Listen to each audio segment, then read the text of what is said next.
రక్షకుడును మన ప్రభునైన యేసుక్రీస్తు నామములో మీ అందరికీ హృదయపూర్వక వందనములు. ఈరోజు దేవుని వాగ్దానము జఫన్య గ్రంథము 3వ అధ్యాయము 17వ వచనము. నీ దేవుడైన యెహోవా నీ మధ్యనున్నాడు. ఆయన శక్తిమంతుడు. ఆయన మిమ్మును రక్షించును. ఆయన బహు ఆనందముతో నీ యందు సంతోషించును.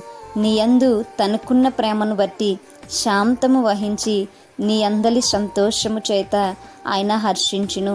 హల్లెలూయా. ఇక్కడ మనం గనక చూసినట్లయితే మరి మన మధ్య దేవుడున్నాడు అనేటువంటి సత్యాన్ని మరొక్కసారి ఆయన మనకి తెలియచేస్తూ ఉన్నారు. మరి నిజమే కదా, మన మధ్య ఆయన ఉన్నాడు. మన హృదయంలో దేవుడు ఉండడానికైనా ఇష్టపడుతూ ఉన్నాడు. కాబట్టి మనము దేవుణ్ణి జ్ఞాపకం చేసుకోవాలి. మరి ఎంతో పరిశుద్ధుడైనటువంటి దేవుడు, గణుడైనటువంటి దేవుడు, మరి శక్తి కలిగినటువంటి దేవుడు మన మధ్య ఉన్నాడు అనేటువంటి విషయాన్ని మనం జ్ఞాపకం చేసుకోవాలి. ఆయన మనతో ఉంటే, ఆయన మన మధ్య ఉంటే మనము దేనికి కూడా భయపడవలసినటువంటి అవసరము ఎంత మాత్రం కూడా లేదు. ఈ లోకంలో ఎవ్వరు మనకు తోడుగా ఉన్నా లేకపోయినా, ఎవరు మనతో ఉన్నా లేకపోయినా, మనము నమ్మినటువంటి మన దేవుడు మాత్రం మనకు తోడుగా ఉంటాడు. ఆయన నిరంతరం కూడా మన పక్షాన్ని ఉంటాడు.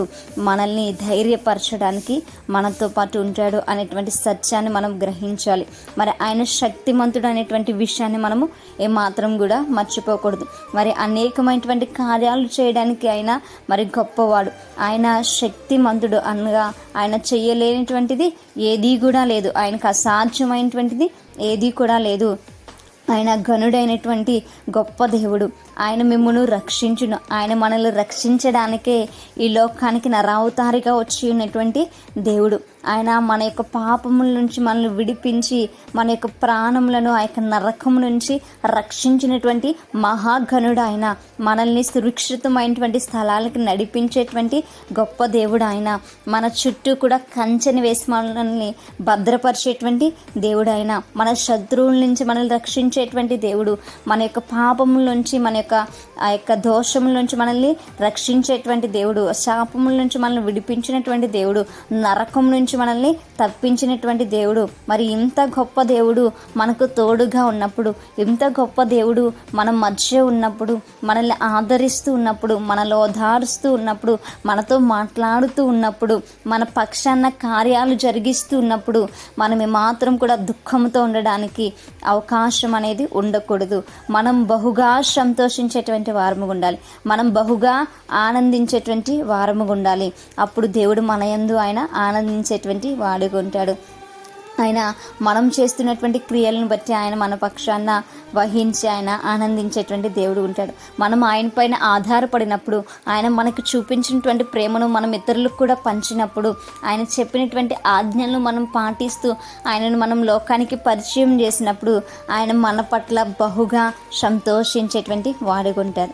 ఆయన మన పట్ల బహుగా ఆనందించేటువంటి దేవుడుగా ఉంటాడు. మరి నిజమే కదా, మరి నీ పట్ల నా పట్ల అంత గొప్ప ప్రణాళిక కలిగినటువంటి దేవుని యొక్క మాటలను మనం అంగీకరించాలి. నీ యందు తనకున్న ప్రేమను బట్టి. హల్లెలూయా.